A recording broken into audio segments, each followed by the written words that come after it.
welcome, broadcasting to the entirety of the Super Smash Bros. Community. This is Beyond the Metagame. I'm your host, Peon, this week live from the jacuzzi. Sitting with me is my wonderful co-host, Avi. Avi, how you doing, big boy? Is this one of those hot tub time machine jacuzzis? Like, I hope so. Can we take this back to the year Michelle Obama became the first lady? Did she get her own inauguration, or does only the president get one?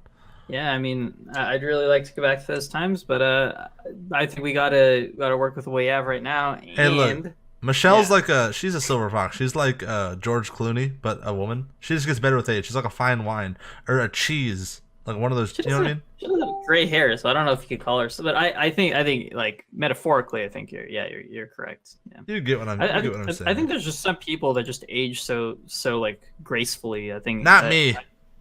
It's been downhill ever since.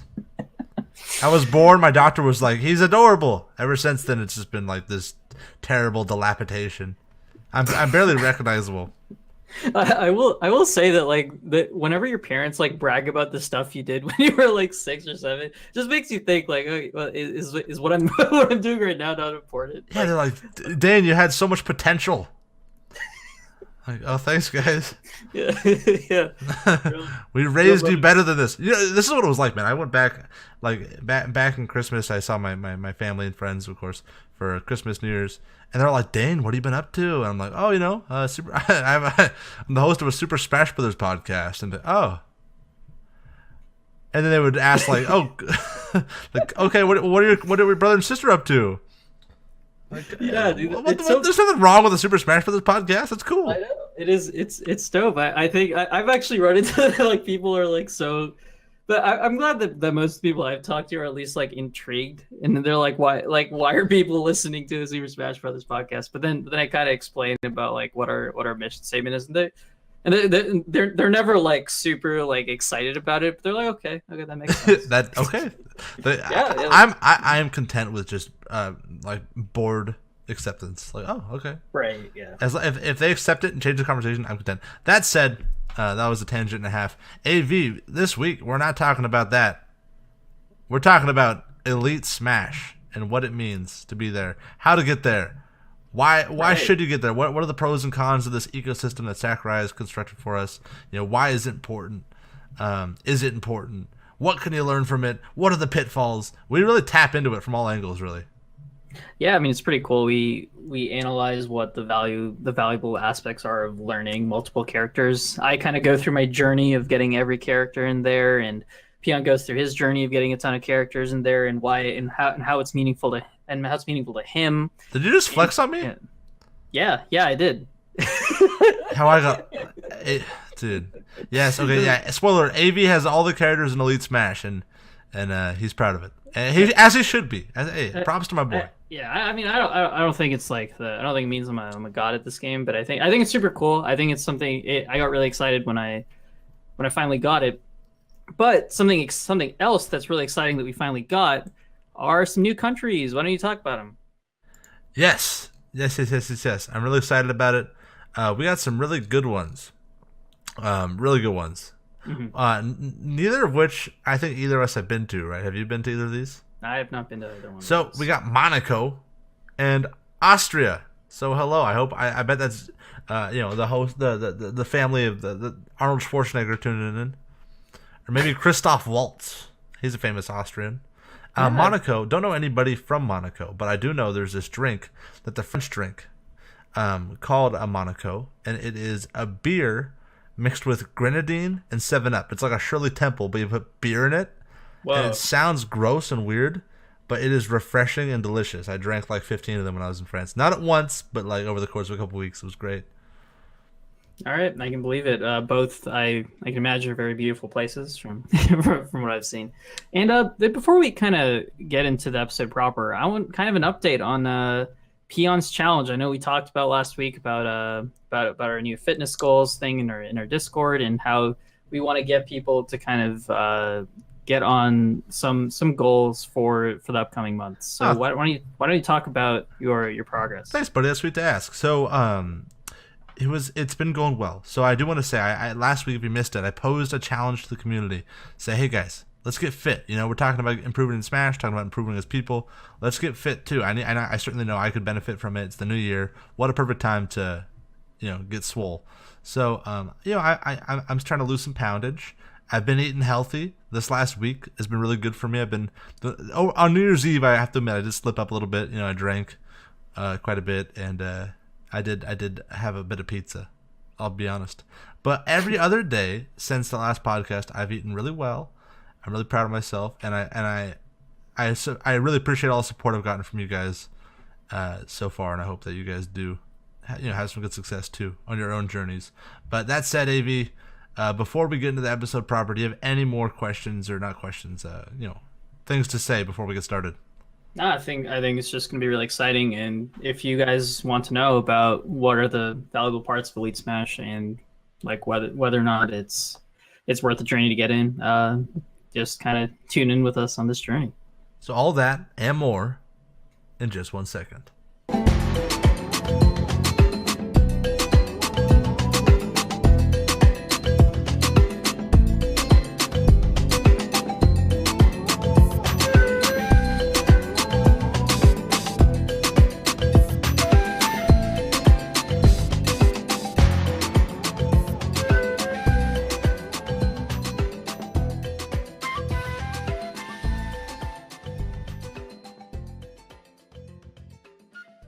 Welcome back to Beyond the Metagame. This week, AV and I are talking about, you either love it or hate it, Elite Smash. So I hope you guys, for the time being, are taking a little break from raising your GSP to join us. AV, how you doing, buddy?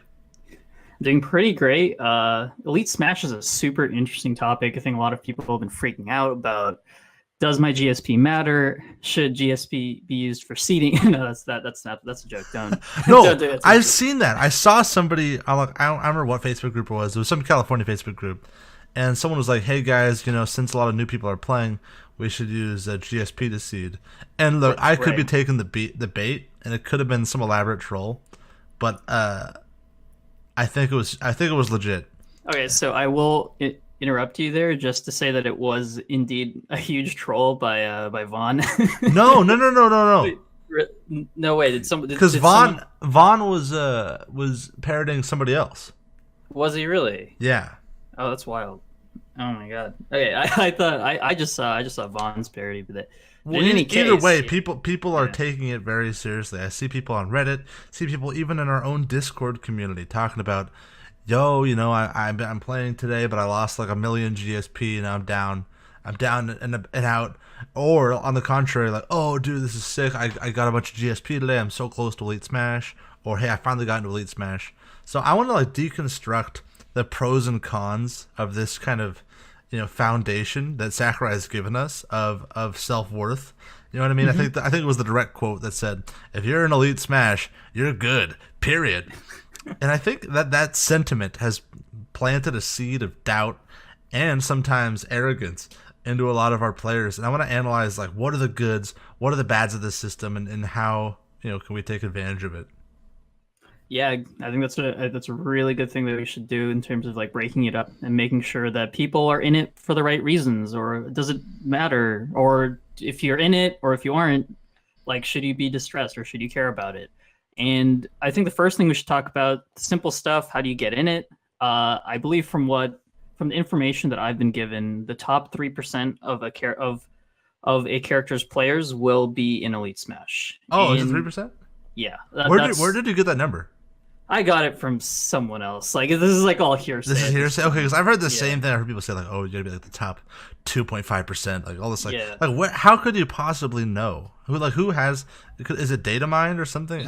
Yeah, the reason that number came is apparently from a data mine number. Okay, either way though, you have to be in some top, somewhat exclusive percentile, right? Either way.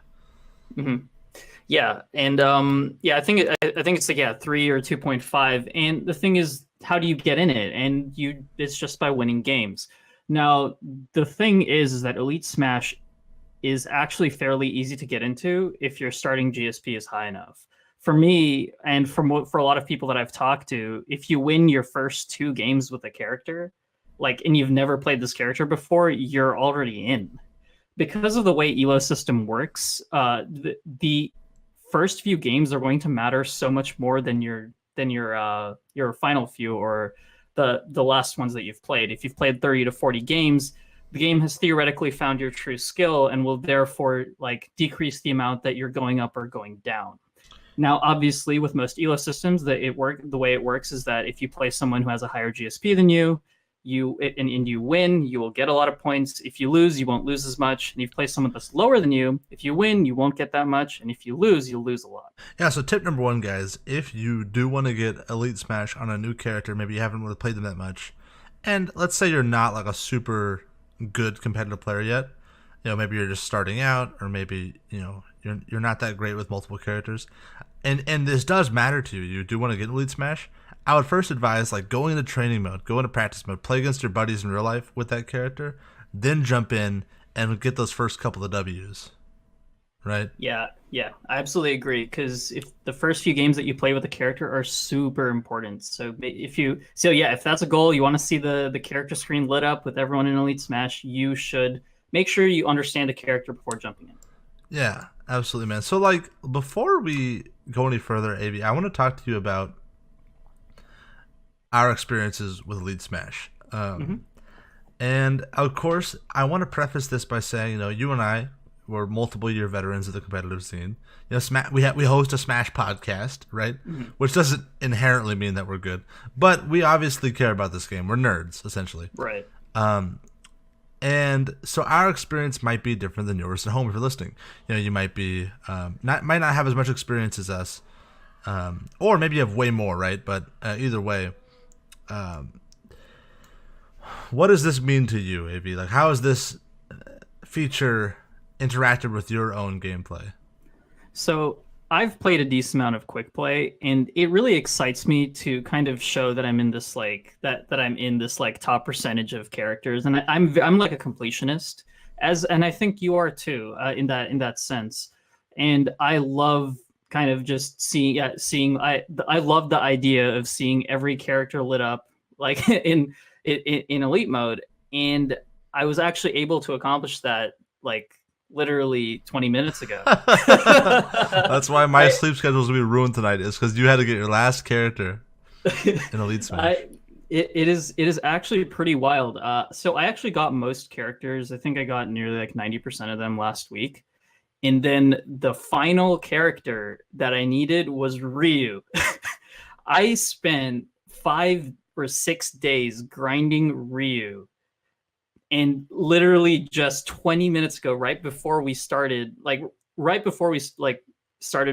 preparing for this podcast, I got that last win needed to get Ryu into Elite Smash. So I do have all the characters fulfilled, and I think as someone that does play a lot of characters, but not every one, I do kind of want to talk about something really interesting.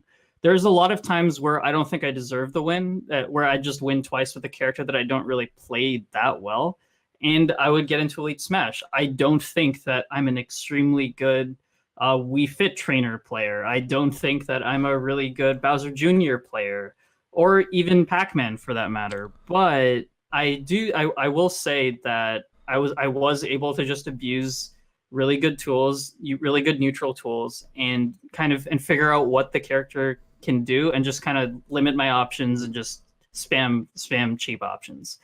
And there is something interesting to think about that. It's like when I was learning, when I was playing Pac-Man or Wii Fit, I would just abuse random options. But the thing is, when I got to Ryu, I couldn't do that anymore. For some reason, Ryu, you can play Ryu spammy, but it feels that it's really terrible. To play Ryu, you have to play Ryu optimally most of the time. Yeah, Ryu is one of those characters that I don't think you can just jump in and just cheese people.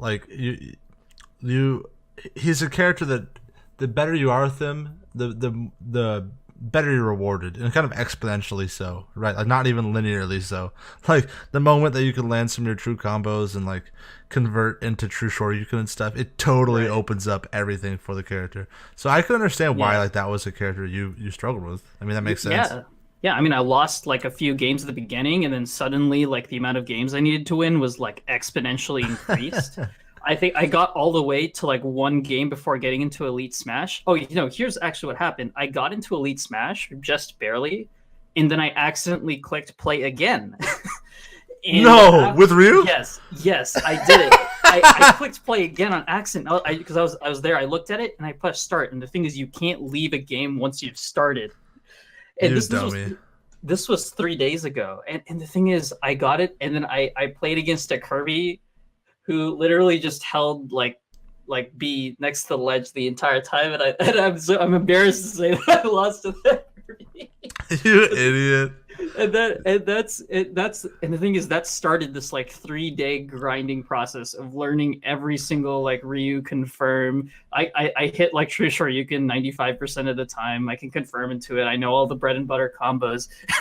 and the awesome I just imagine you like Rocky, like running up the stairs with the GameCube controller, like it's the eye of the tiger, and you just have like exactly Ryu's headband on. Yeah, I honestly feel like that's what happened. Like I had to go into this super training mode and like put Ryu's headband on and like grind this character out so that I'm like nailing every confirm when I get the chance. And the thing is, it paid off. And the awesome part is that this experience getting into Elite Smash with this character was super fun. Like it felt really rewarding because I saw myself getting better with this character.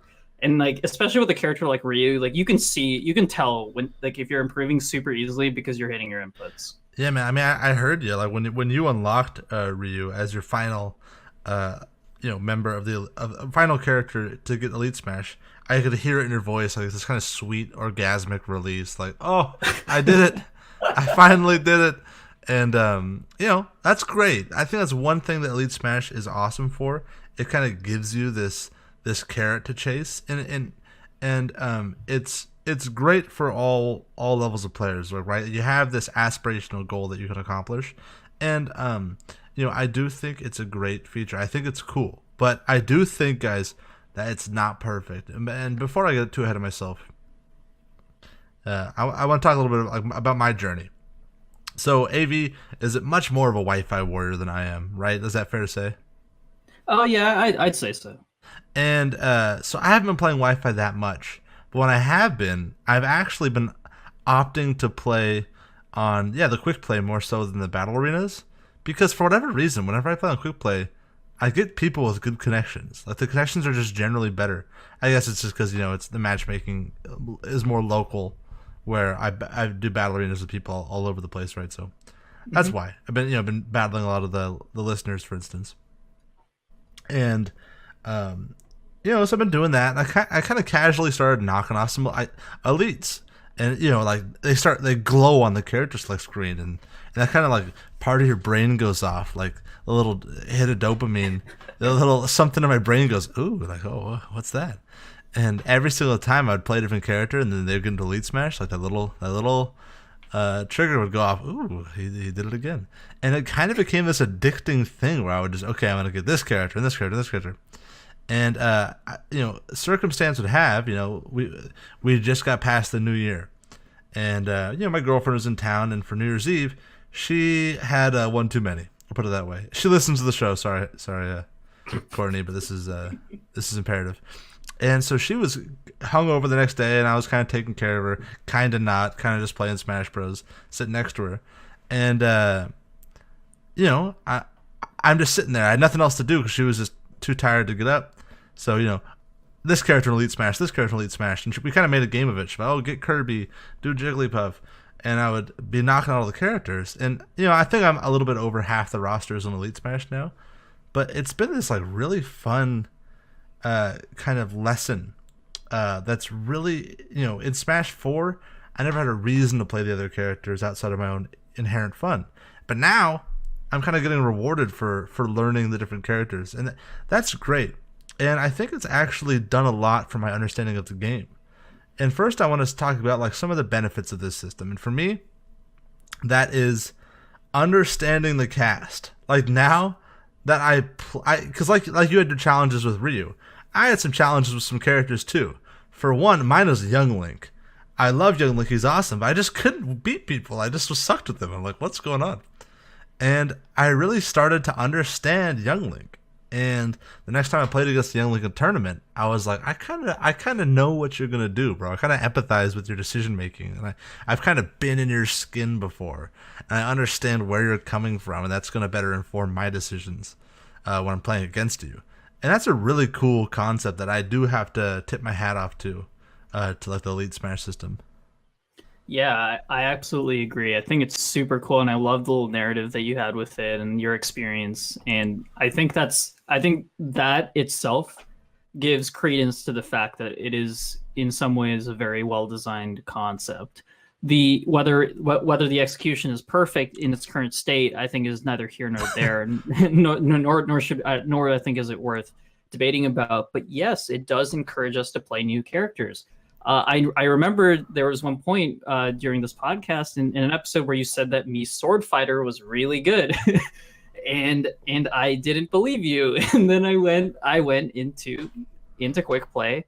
I played me Sword Fighter and absolutely, and I think like I absolutely destroyed people with me Sword Fighter after like I just looked up some videos. Okay, these are the combos, and me Sword Fighter is so good. like Me I Sword was Fighter so is nuts, by the way. Can we talk about that? Me Sword Fighter is. Look, guys, I'm telling you guys right now, listening, you're gonna lose to a Me Sword Fighter one day. It's gonna happen, and I want us all to cope right now as a unit. Let's all have a little moment and mourn together because it's all in our future. I don't care. Zero, if you're listening, you know, Bill Gates, if you're listening, it's gonna happen. They're out there. They're waiting to beat you. It's true because and the thing is, once I did play a bunch as me Sword Fighter, I did play against someone who only knew how to do the really cheesy kill with me Sword Fighter, and I knew how to avoid it every time. The cheesy kill being confirms off of the tornado projectile. Yeah, confirms that like either up air or up B off of the tornado. And that's all they really knew how to do. So I was able to counterplay it really well. Whereas really good me sword fighters will use will use down tilt and grabs to start to for their kill confirms, and they'll use nairs and like strings of up airs. The character is actually like strangely intricate and very and a very very fleshed out for for how for like, which is a stark difference from its Smash 4 its Smash 4 comparison. But it's cool that like you never ever like, dude, I've known you. I played Smash 4 through the entire lifespan of Smash 4. You never played me swordsman. In No. fact, I didn't even have me swordsman on my character select screen for the entire Smash 4. I was like, I think I had like a me brawler or something. But I didn't even make a. But like, yeah, it's cool that we're not being forced, but we're being persuaded to have these really great experiences where we learn the different characters. We foster an appreciation for these characters, and I think for me, like just my immediate spit take on this whole thing, is that I've appreciated the game more, and I've gotten a lot better at it as a result of this trying to conquer all the different characters challenge. Because now when a me swordsman does something cool, I can be like, yes, I get that, dude. Like, I understand why that was cool, and I understand why it worked, and like, hey, nice. Like, you know what I mean? Are you kind of getting those same vibes? I am, but sometimes in different ways. So I always thought like Pac-Man players were really good at using aerials. And then I played Pac-Man, and I was like, "This character's aerials are busted. Like you can string fairs and nairs like for days." And what I realized is there's this crazy concept of you can either practice playing the character or you can just win by abusing moves that people just don't expect. So when I played Pac-Man, all I did was abuse fair, nair, and hydrant. I didn't actually. I don't know how well I actually played the character, but I beat people harder than I beat people with Ryu. Like I actually think legitimately my Ryu, after training in the hyperbolic time chamber for 5 days, like is a much better character than most of is like than a lot of my tertiaries right now. Yeah. I don't. But the thing is, I was beating people really hard with Pac-Man. And so I actually think that there's this weird concept where you learn about a character's options and you learn about the options they can abuse, and that's actually really helpful in like playing against these characters. Yeah, sure. And the thing is, there is something to say about the fact that like you can have like I had characters that weren't in Elite Smash, but I was certain that they were better than some of the characters I did have in Elite Smash. So I actually think that there is this disconnect sometimes between how like if you go on if you get some like random opponent who just accidentally SDs twice, or you kill or someone picks flat zone and you kill them off the walk offs twice. It's like that's it. You got a character in Elite Smash from Yeah. even though you didn't even play So didn't even play the character. I have a story where I was playing, and this is I just want to preface this by saying there are some huge problems with this whole experience, this whole Elite Smash experience, and that's why I want to just throw out a challenge to you guys right now that you should not take GSP any more seriously as a fun goal, because this system is flawed beyond competitive legitimacy. And I want you guys to know that if getting into Elite Smash is what makes you proud, then you know what, man, enjoy it. Be proud, be happy, celebrate your success. Like AV did when he got his Ryu. You know, it is definitely is an accomplishment. I'm not trying to say it isn't any sort of accomplishment, but understand it's an accomplishment with an asterisk. It's like a Barry Bonds home run record post steroid accusation. Okay, there is some flaws. You know, look. So I played Wii Fit Trainer, for instance. And I was like, I've never played Wii Fit Trainer in my life in this game. I was like, YOLO, let's just do this. You know what I mean? And I pick Wii Fit. I get on a stage, and it was what's that stage? As a walk off. Pac-Land. Yes, thank you. And you know that part, like we didn't even get to the fairy temple. Like at the end of the very end of that stage, it's like it's a side scroller, and at the very end there's like a fairy person. Sure. We didn't even get to that. It was a one stock game on Pac-Land, and the person just like ran off really quick. Like I don't know if they like picked the wrong rules or whatever. They just like killed themselves. And then I exited out because I didn't want to rematch this guy, obviously. And I was in Elite Smash with Wii Fit Trainer. And guess what? I have not played Wii Fit Trainer since. I was like, okay, well, there we go. I did it. And you know, I don't know. Like, I think that like this. I think I see people take this seriously and they get down on themselves. Like, dude, my GSP's dropping, or dude, you know, we should seed based on GSP. And then you know, and then stuff like that happens. So it's like I just implore you guys to not take it too seriously and understand it isn't like as competitive. It's only as competitive as you want it to be. I will say that any ELO system comes with a huge asterisk when you're below when you're at a small sample size. ELO systems require large sample sizes to be accurate, which is why I actually found that when I had about like 30 games in as Ryu, it felt very accurate. Like when it's like when I'd lose, it's like if I lost to someone that didn't seem as good as me, I would lose a lot. When I beat someone that was a really good opponent, I would gain a lot. And I feel like it was really accurate when I had a large sample size of games. But like for the example that you just gave, because you can get into Elite Smash with such few games, it is ridiculous. In my opinion, I think all you need to do is have like a 10 game buffer.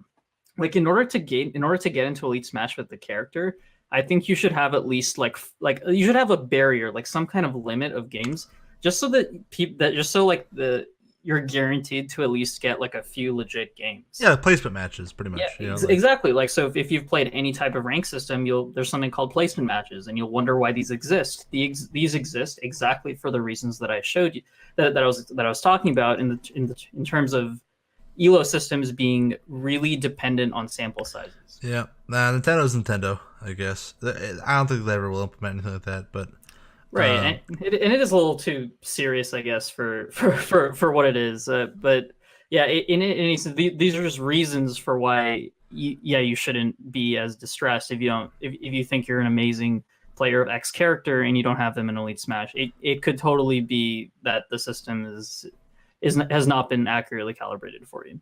So I do want to talk about how to succeed in this system and what you can learn for it in other settings, in other applications. So, you know, how do you apply what you can learn from Elite Smash in tournament against your friends, against your bracket demons, you know. And for me, the clear first big thing that I advocate for is fundamentals. One of the things that I've had to think about as I've been undergoing this whole Smash challenge of getting characters in there, is like, okay, look, I don't know what this character does. I don't know what their good combos are. I don't know how to play this matchup, but I still gotta win. So how am I gonna do that? And it really made me train and exercise my adaptation muscles, learning on the fly, and picking apart my opponent's habits, and as well as being aware of my own, and punishing them more than they punish me for making the same errors or for doing things habitually and in a pattern. And it was really fun to beat people in that way, through that lens. Okay, like, look, I don't know what to do, but I'll figure it out, and I'm gonna learn on the fly. And I think that that kind of muscle, that kind of brain power, is really important in Smash in general, because you'll be up against somebody in a tournament sometime, somewhere, that's gonna have a play style that you've never seen before, that has a really funky, janky, gimmicky is a bad word, but sure, gimmicky playstyle. Okay, what do I do? How do I beat this? I've never seen this before. I'm not ready for this. And then what are you going to do? You better hope you can learn on the fly. So that kind of thing, I think, is actually really cool, and I think it's really important to appreciate that aspect of this. Yeah, I absolutely agree. One part of that is understanding when things work and when things don't. I I think there's a few characters that I was playing, and it, like, for example, Luigi is probably one of the harder characters that it was for me to get into Elite Smash. And I realized that there's a lot of movement options that Luigi in the air that Luigi just doesn't have access to because of his really terrible airspeed. So, like, learning how I was getting destroyed, like, off stage, and learning how my aerial approaches weren't working as I thought they would, I immediately switched all of my approaches and all of my like, options in neutral to be completely grounded. And interestingly enough, like, I basically saw results immediately. And making those kinds of adaptations, yet, like you said, translates so well into tournament. You play against someone that you've never seen before, or you play against a playstyle or character that you're uncomfortable with, but then something works. And when it does work, there's so many things you have to consider. Why did it work? Will it work again? How can I use this information to push the advantage and win the set? And not to read too much into the usefulness of this training of training in Elite Smash, but there, like you said, there are, if you do want to really, like, go on this journey and use it as this training experience, there are a lot of lessons to be learned. And I think that kind of transitions well into understanding different character archetypes. There's a lot of characters in this game, and you can usually put characters into different buckets. Like, you can put heavies into one bucket, you can put sword characters into one bucket, and for me, and you can put trappers and projectile players, and you can put waifus into a bucket. Waifus, you could generalize anything, but yeah, I think there is something about, if you learn, there's some characters where if you learn one, you learn them all. Do you feel like that too? I feel that to an extent. Like, I feel like, yeah, sure. I mean, some more so than others. Like sorties, right, for instance. I feel like they show, mostly the Fire Emblem sorties share a lot in common, of course. And yeah, sure. Like, certain things, like, you can at least start to understand. Like, if you understand how a villager zones, it'll probably help you understand how, like, Toon Link zones. Just kind of playing that Tom and Jerry cat and mouse kind of a game. Yeah, sure. I definitely think a lot of the skills transfer over. It's not always a one-to-one comparison. Yeah, naturally, but it is really interesting when you have something down in one character, you watch when you play other characters, you can use similar techniques, but also when you play against those characters. Something that I found really interesting is whenever I would play against a certain character and I would find a player that it was particularly good, I would download everything that that player was doing and then immediately go play that character. Yeah. I think that's a really cool thing to do. Like if you find a really good person playing on Wi-Fi, and let's just say they beat you, or you have a really close game and you manage to squeeze out that win, either play some more with that person. If this is a character you have no idea, like you've never played before, download it. Like really understand. Like don't just play for the points in that case, because you want to think about the long term. You want to think about, okay, I'm going to have to use this character at some point. I'm going to play this matchup again in the future. What can I do to learn in this like small period of time? Yeah, that's a good point. Like, because I think a big trap, a big temptation in this ecosystem is you're playing against a guy who plays a character that you don't really know that much about, and the natural thing is to be like, okay, I don't really know much about this character. I should stick around, play him a couple of times, and start to understand this matchup. Like do some science. And the thing is, like, let's say it's a situation like where you're playing as Ryu, and you know that you probably got Elite Smash, and you could back out and just keep your Elite Smash title, or risk losing to this guy a couple of times. And we don't live in a world where you can rematch somebody and switch characters, which sucks. So it puts you in that situation. Okay, like, do I want to win this matchup, or do I want to keep the GSP? And that's why I want to talk about, like, it depends on what your goals are, of course, but I think that you should really not see your GSP as any more important than it should be. Right? Like, let's say if your overall goal is just to improve a lot, or to improve the most you possibly can, or to do better at tournaments, or to just beat your friends more, right? Your overall knowledge and skill of the game is going to get you there. Your GSP is just a participation, well, not a participation ribbon, but it's just a little pat on the back that is fleeting. You know what I mean? It isn't. Help me out. What am I trying to say?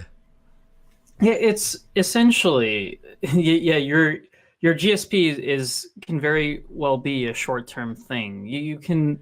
I lost a ton of games with Ryu, and I was able to work it all the way back.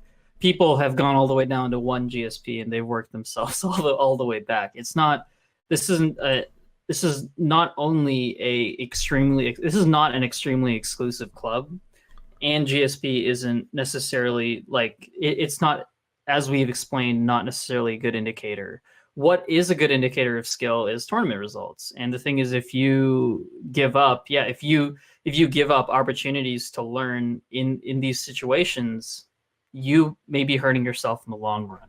Yeah. Don't take a bite of the forbidden fruit, no matter how succulent it looks, or how delicious. Right. I will say though, risk.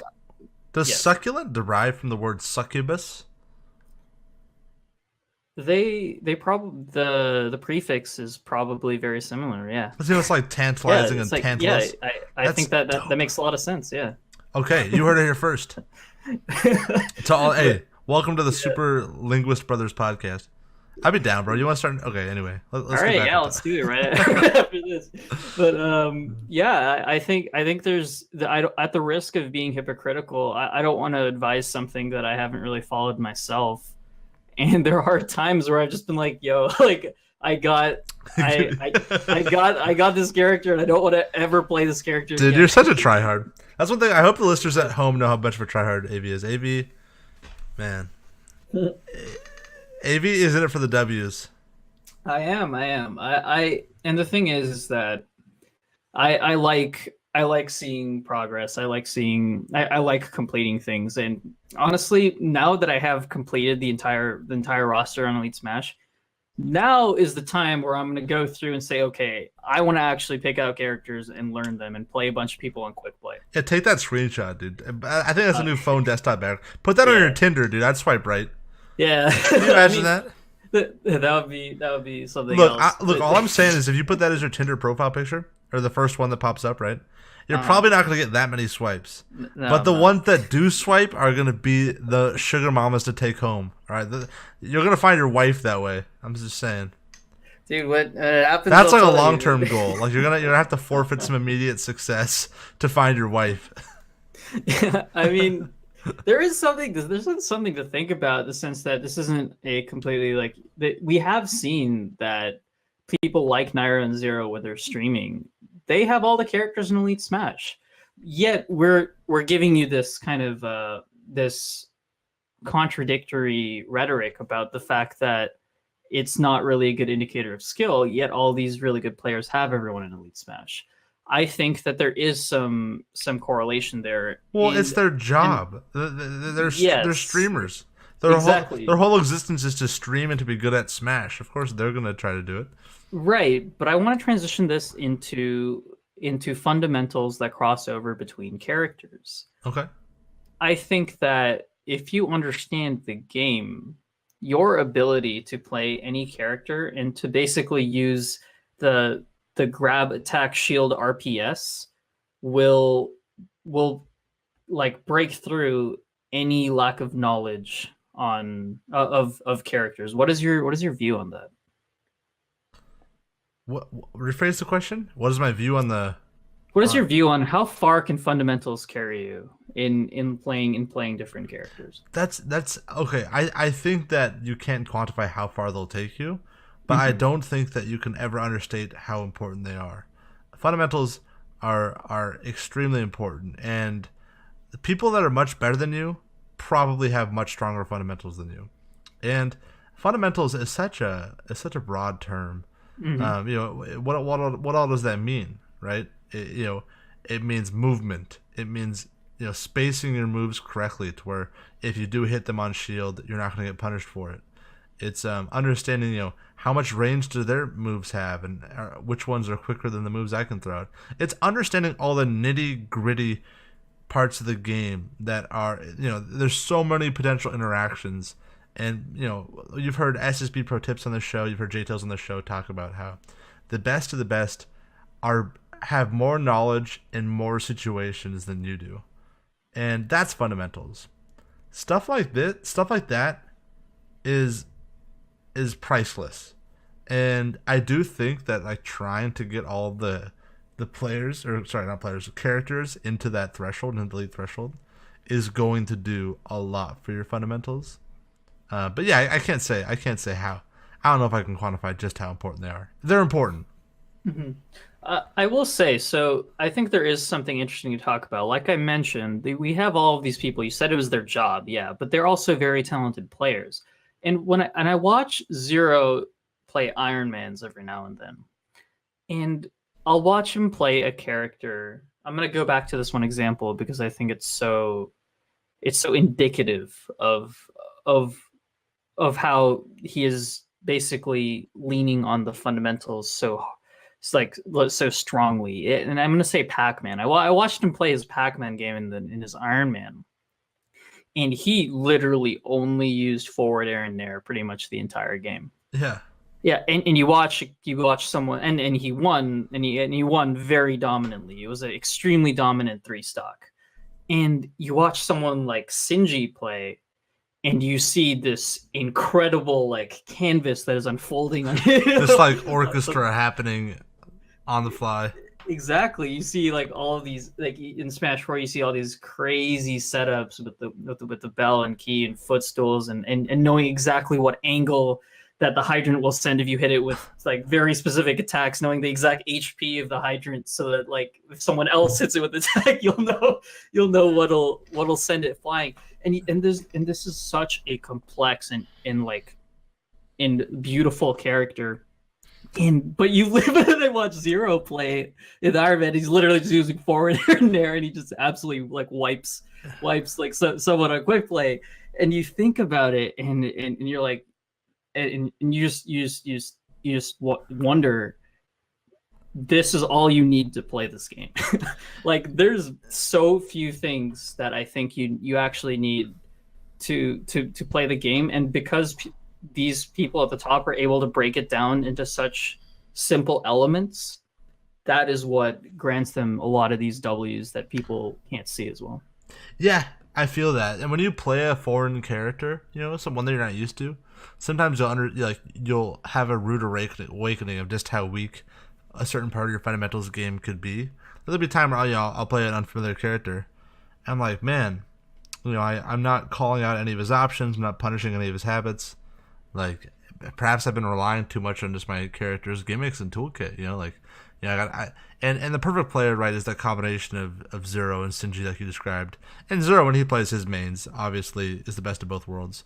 But it's using all the options at your disposal, and doing them all from a really fundamentally sound basis, right? Like Shinji does. I don't think that Shinji's wild playstyle. I don't think that you were describing him as like the opposition of Zero's. No, not necessarily. Yeah. Shinji, side note, as wild as his playstyle is, one of the chillest dudes you'll ever talk to. Like, I was talking to Shinji, I was like, Shinji, like, hey, what do you think about like Pac-Man and Ultimate? Like, are you interested? And he's like, yeah, I like Pac-Man. It's just like such a simple answer, and it just cracked me up. Like, dude, this dude has such a crazy, weird playstyle, and he's such a homie. But beyond that, and yeah, I don't know. I think we did a pretty good job of the discussion so far. Do you have anything else to add about Elite Smash, about GSP, about this grind, about this treadmill we're all running on right now? I think we've covered it really well, like you said. I think just taking it as a fun experience and loving every character and not getting too caught up into the numbers, and just appreciating that you can recover from any GSP hit. It's just a matter of like building up these fundamentals. And I encourage you, like, if you get stuck on a character, do what I did. Go watch videos on Ryu. Go super deep and explore this character further than you ever thought you would, and you'll find a really rewarding experience. I'm very happy that basically Elite Smash allowed me to do this, because I've always been really impressed with Ryu players. There's always this fascination, this barrier to playing Ryu that people always talk about. But once you get into it, and once you start hitting all of the things, all of the really cool things that you see pro Ryu players hit, there is this like amazing feeling that you have. And there's so many characters like this in a game with like this like wild roster, and there's so many characters that you haven't explored like this, that to the point where I would actually encourage like going on these separate journeys. Yeah, I'm down, man. Hey, and I want to just touch one last thing before we sign off on this topic, is that getting to Elite Smash is a fine goal in terms of like, dude, at the end of the day, this is a video game. Like, we're so serious about it, and we talk about it at length. But like, dude, this is a game. If you want to just have all the characters be shiny, yeah, just do it. All right, that's all you, baby. But if improvement is your focus, if mastery of the game is your focus, getting into Elite Smash is only, the means to an end, right? It's just one little step along the way. So I would try to put more energy on the process-based goals that we've outlined before. Learn, okay, what am I doing that's working? How am I getting my kills on my opponents? Why am I dying?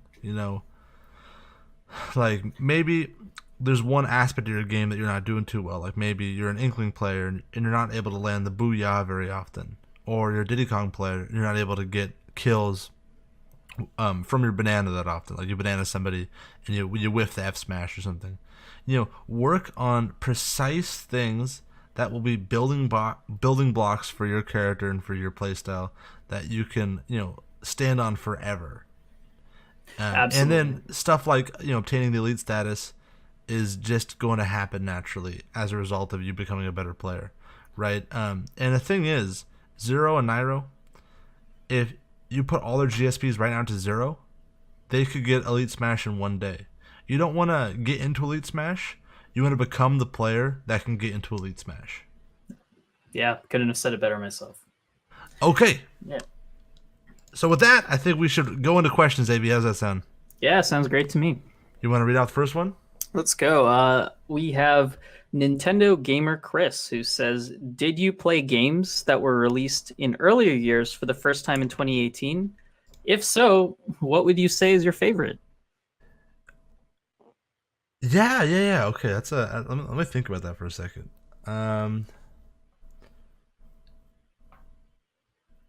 Like, are we assuming he's asking for the first time? Like, do we play games for the first time, Yeah, or yeah, just in general. just any old games. I Like, really got into StarCraft 2 for the first time mhm. this year. That was a big one for me. Which is a real time strategy game release. I think it was 2012, 2013, kind of a while ago. Still an amazing game. I put a lot of hours into that, and that was really great. But this is maybe cheating, but I think in January of last year, I played a game called SteamWorld Dig 2, which I think came out for 2017, 2016. That was a little indie game made by some Swedish dudes or something, and I think it took me 5 or 6 hours to complete. But that might have been one of the most fun games I've ever played. Like, I loved it. It was so fun, and I really recommend it. Yeah, that's really cool. I'll I'll make sure to check it out. I think my short answer is no. Like, unfortunately, I don't think I have. I've I don't have many. When I play games, I play them pretty obsessively and seriously. So I've mentioned before in the podcast that I play this rhythm game called OS, spelled OSU. Some people call it OSU. I played that was released a long time ago, and I actually started playing it a while ago. So I play that game in Smash pretty exclusively. Cool. Just this is a question for me, Abby. What was your game of the year? Was it other than Smash? What was my game of the year? Yeah, come on. Like, people, everybody's doing like the 2018 best ofs. We have a podcast. I just want to ask you, what was your favorite game? I feel like I'm horrifically unqualified to answer this question, but I will say that I've seen a lot of really cool things with Assassin's Creed Odyssey. Did you play it? No, but I watched. No, my you have to brother pick play a game that you played. that is why I am horrifically underqualified. You and I played a lot of Black Ops 4 this year together. Yeah, but I wouldn't call Black Ops 4 the game of the year. Dude, that game was sweet. Hey, but it's a great game. I will say that insofar as people like the COD franchise, Black Ops 4 has completely blown my expectations out of the water. I liked Celeste. Celeste was my game of the year probably in terms of yeah, it probably was. I loved Celeste. So I actually played Celeste. So you did? Yeah, I did. I didn't play through the entire thing, but I played. The story touched me. The platforming mechanics. If you like Smash, if you like directional air dodges, if you're a melee head or an ultimate head, Celeste is awesome because you have like a little wave dash kind of thing, and the character has purple hair. It's dope. But Infinity Soul asks, I hate Lucario so much. He says, how can I develop a healthier mindset about this character so I can learn the matchup better? That's a really good question. I mean, people hate characters. Like, I don't think it's a bad thing to hate a certain matchup or character. Like, when I play against like Incineroar or Richter on on Wi-Fi, like I definitely groan a little. But I think in terms of developing a healthy mindset about the character is understanding weaknesses. Now, the thing is, good character design is basically very clear win conditions and clear weaknesses. People can argue with me about that, but I think that having like a toolkit that plays to a certain win condition, or even maybe two or three well-defined win conditions, and then having weaknesses that are exploitable, are parts of good character design. And the thing is, when you hate a character and when you obsess over the things that make them frustrating to play against, you will often overlook their weaknesses or how difficult their win condition is. Understanding how to beat a specific character is more than just being good with your own character. It's about really figuring out what you need to do to absolutely abuse this character's weakness. For example, Incineroar has a plethora of wonderful combo starters, juggling tools, get off me tools, like armored abilities, command grab. And in theory, you have this like incredible character with this like massive Achilles heel, which is the fact that recovery is extremely linear and you can gimp this character really easily. And the thing is, if you just obsess over the things that make Incineroar like incredibly good, you're never going to get to the root of how to abuse this character.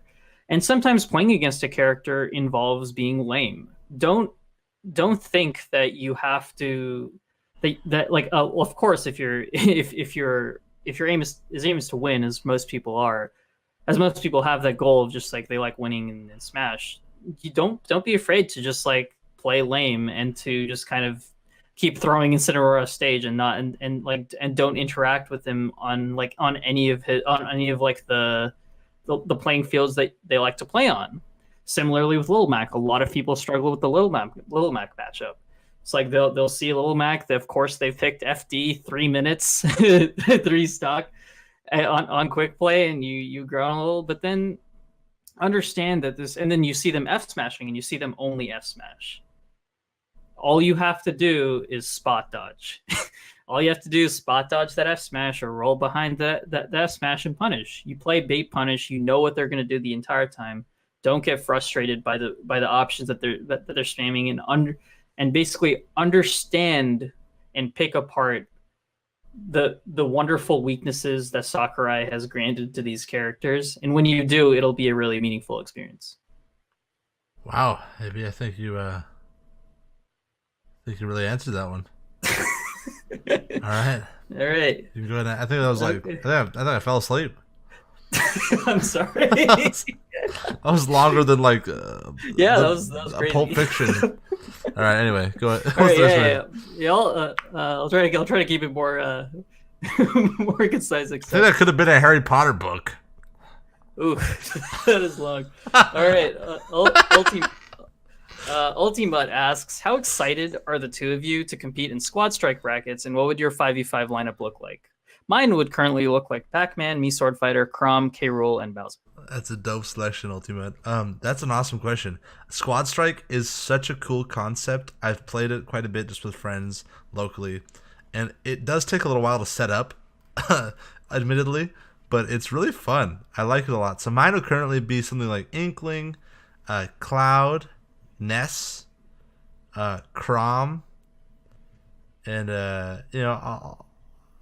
either Mario or King K. Rool. One of the two, depending on my mood. What about you, Abhi? Yeah, cool. Mine would be DK, Captain Falcon, Pichu, Ike, and Cloud. That would probably be my. And then I could throw in. I could probably switch in K. Rool for any of those characters. Dope.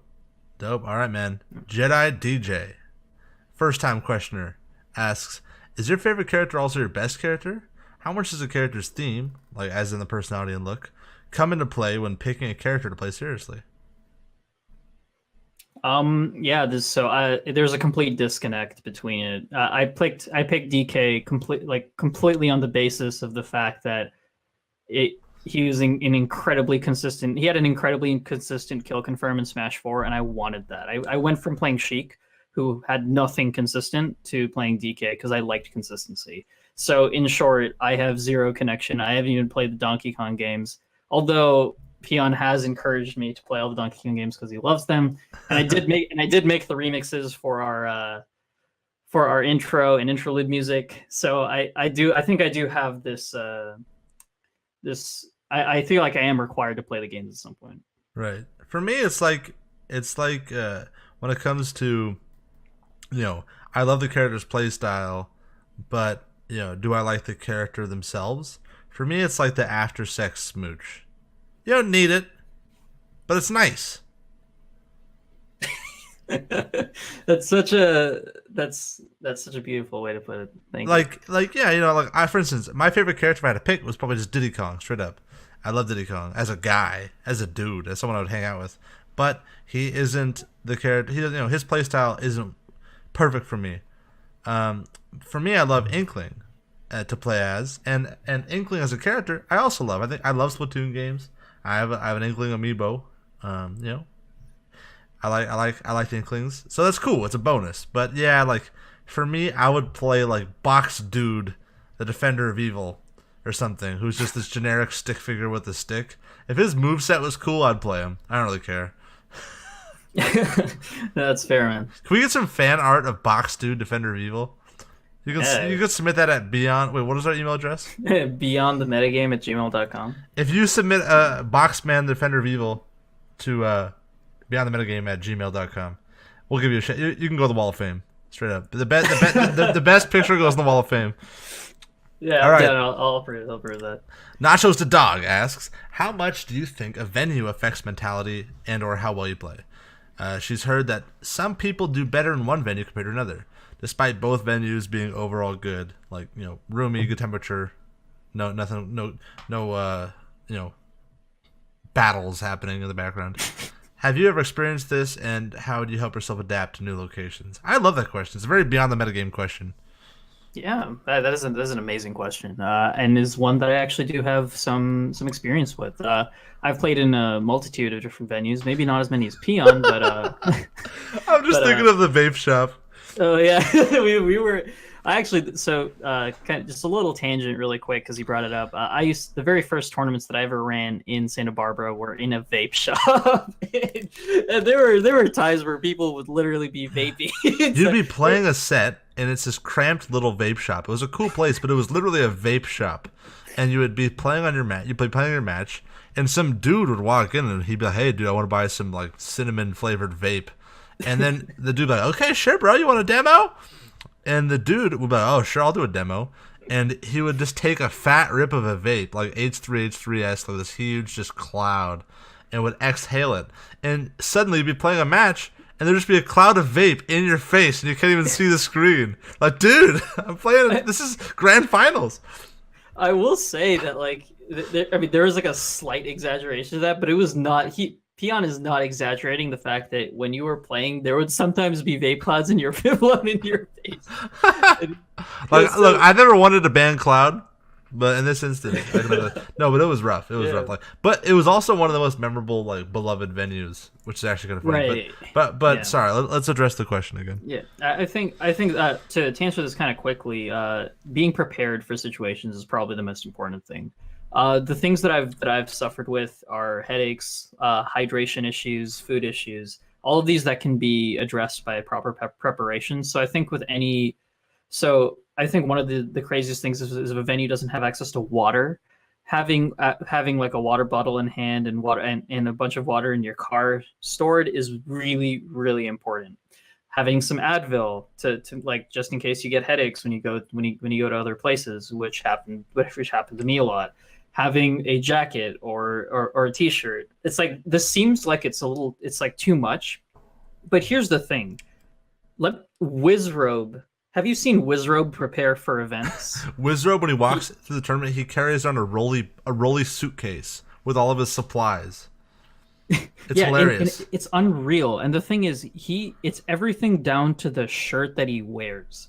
Like, he wears a specific shirt that is soft enough to the point that where he will not like notice the shirt during his matches. Now, I don't think that you should like prepare to that extent, but the thing is, preparation is actually a huge part of the battle. And I do want to get, I know Dane, that you prepare a lot for events, so I do want to get your perspective on this too. Yeah, a little cozy kit. AB put it. I really like how you put it. Get a little cozy kit. Get a jacket. If it's a summertime, make sure you have lots of. Well, in any event, make sure you have water. Make sure you have snacks. Make sure you have medicine if you're feeling sick. Make sure that you have all the supplies that you could need to adapt to whatever environment you're in. Maybe you go into the venue, it's cold. Well, guess what? You brought a jacket. Stuff like that is so important and really understated. In terms of my own success, I always carry around a backpack full of stuff when I go to events. If you see me at a tournament, I'll be wearing a backpack, or it'll be I'll be straddling it. And yeah, that's why I carry one. But I definitely have experienced performance in different venues. I've played at Thunder Arena when there's 200 people yelling at me to lose because I was, out of region, right? And I've played in, a small little cramped, smelly, poopy card shop where there's one dude behind me, rooting for his boy. It's even more distracting when one dude's cheering for your opponent than when 200 people are. But the dude's like, "Oh, let's go!" Every time you get hit, let's go. And you have these little distractors sometimes, like things that are other, preventing you from getting into the match. And I don't think there's one answer, well, this is what you do. I think that what you do is you have to embrace all of the different things that playing in different venues entails. And you have to just understand there's a lot that isn't in your control. And you have to start developing a mindset that is durable in the event of any scenario. And again, obviously preparation is key, but it's also durability and adaptation to different potentially bad situations. Yeah, that's a really good point too. Okay, there's one more. We got Jedi DJ. Is your favorite character? Oh wait, we already hit that. Have we hit every? Have we hit every question? Yeah, we did. Oh no, Okay, no. yeah. God asks. No, Maybe unfortunately, I just God. love Jedi's DJ's name so much that I just wanted to Or answer this maybe question. Jedi DJ is God. Oh, yeah, there you have it. Another discovery that we found on BTM. Guys, thank you so much for listening this week. That's all we got for this time. Unless AV, do you have any poems to read? I do not, but I'll prepare some William Wordsworth for the next episode. Thank you guys so much for listening. As always, you can find me at Peon_GCE. That's Golf Charlie Echo for all of you Ninja Turtle fans. And AV, where can people find you? You can find me at A plus my long Indian last name. I will say it out loud, Vaidyanatha. And you'll find it on the website. You'll find it in the episode description. And of course, you can find our show's Twitter at Beyond Metagame. You can join our Discord, and guys, I'd have to recommend it. We're getting like 5 to 10 people sometimes on the day, and our community is small but mighty. We're like the Marines. We're the few, the proud, and except much less athletic. But that said, we do have a fitness tab.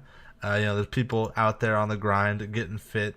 There's people improving at the game, always looking for games, matchmaking, and the people in our Discord are very much the kind of people like, hey, let's like learn together, let's play together, let's learn together, let's improve, let's have fun. We have each other's back. It's a cool little space. So join. You can click the link below. No matter where you're watching, it'll be there. Guys, for now, that's everything.